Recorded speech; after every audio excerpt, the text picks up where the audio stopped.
তুমি জাহিলিয়াতের আধার মাড়িয়ে ধরার বুকে জ্বেলেছ আলোর দুল। তুমি আরবের দুলাল, সদা প্রস্ফুটিত সুরভিত এক বিস্তৃত ফুল। তুমি ছিলে রহমাতুল্লিল আলামিন অভিধায় অভিহিত। তোমার সান্নিধ্যে গেলে অন্তরাল হতো দুঃখ বেদনা যত। তুমি ছিলে হুসনুল আখলাক, সততার ভাণ্ডার। তোমার ভালোবাসায় দিশেহারা সদা আমার ব্যথিত হৃদয় মাজার। তোমার কণ্ঠে ছিল আভা ছড়ানো মুগ্ধতা অপার।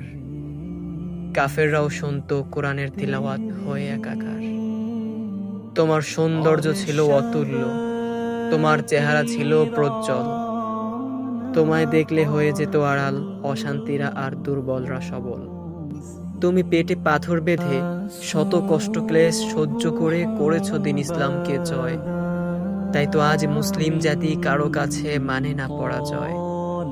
তোমায় পেয়ে ধন্য হলো ওই মাদিনার মাটি। তাই তো মদিনা আজ এত দামি। হে প্রিয় রাসূলে আরবি, তুমি বিশ্ব জগতের রাসূল, তুমি আরবের প্রস্ফুটিত ফুল। হে মুহাম্মদ রাসূল, হে মুহাম্মদ রাসূল।